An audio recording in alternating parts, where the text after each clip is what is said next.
situation as time moves forward. But now we go back and cover those talks which have occurred over the past 24 hours in Geneva between the Iranians and the Americans, where the Iranian Foreign Minister Abbas Araghchi has said that the latest round of talks with the United States on Tehran's nuclear program and the lifting of sanctions have made good progress. Let's take a listen in.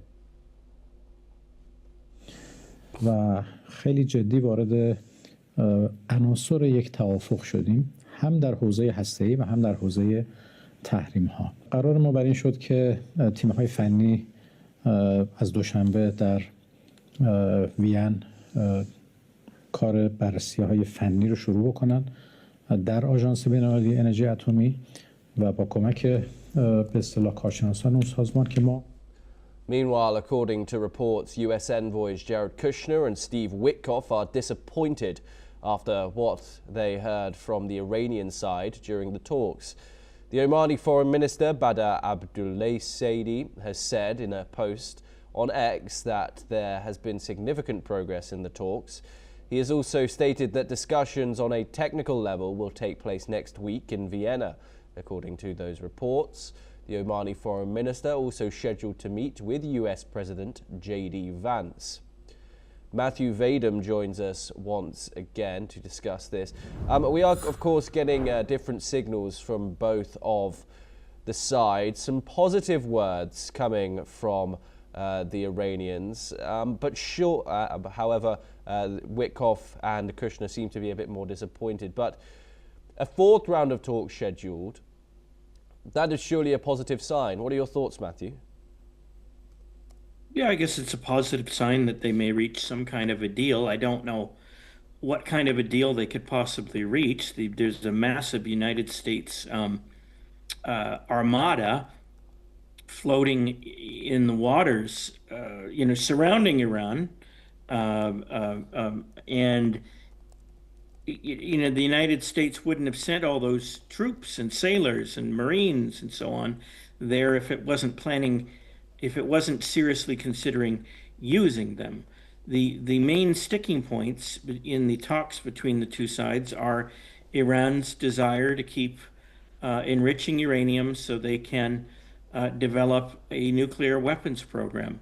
They insist that they should be allowed to do that. The United States insists that it's far too dangerous to allow Iran, the world's leading state sponsor of terrorism, to develop a nuclear program, and the United States is dead set against it.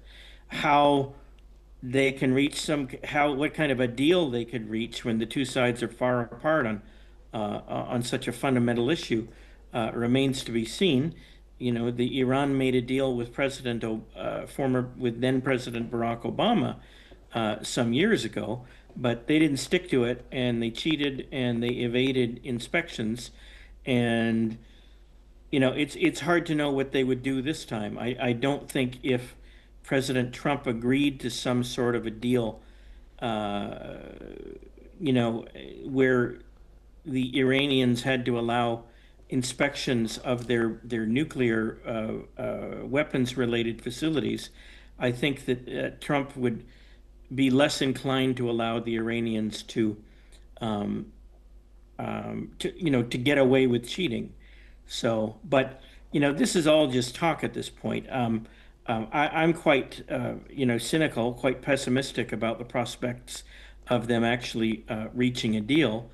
I think things have gone too far, and I think that right now the Trump administration is just putting on a performance to appear reasonable, to satisfy allies, that it really is, that it's not just hell-bent on war, and that it actually wants to reach a peaceful resolution.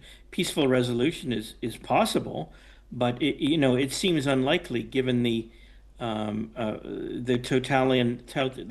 vicious, aggressive, totalitarian nature of the Islamic Republic. So I don't think they're going to have a breakthrough, but I've been wrong about these things before. Matthew, how are the American people talking about this? What's the reaction inside America? As we've talked about before, Donald Trump, of course, campaigned on not dragging the United States into forever wars. This, of course, has the potential for something that can be stretched out for months, possibly longer, if military action does take place. How are the people inside the United States responding to the potential of US military strikes and a possible war with Iran? I think that the American people recognize that Iran is a threat not just to is a threat to American interests and to the interests of America's allies around the world, particularly Israel. American people support Israel for the most part.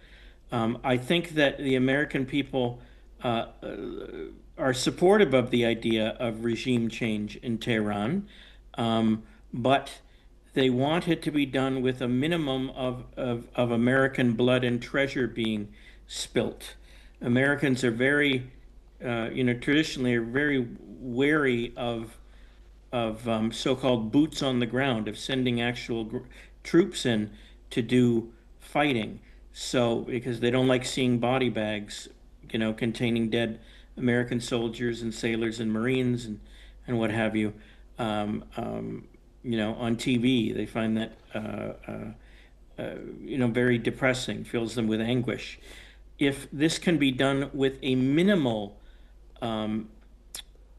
amount of actual fighting on the ground, I think could be over with fairly quickly. I think the American people would be, supportive of it. Because they do recognize Iran is a legitimate threat. Matthew Vadum, thank you so much for joining us here on NewsX World. It's a great pleasure to talk to you, as always.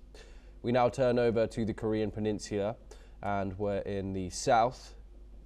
President Lee Jae-myung will embark on state visits to Singapore and the Philippines in early March. According to his office, the visit to Singapore will be held from March the 1st to the 3rd, where he will meet with Prime Minister Lawrence Wong. The focus will be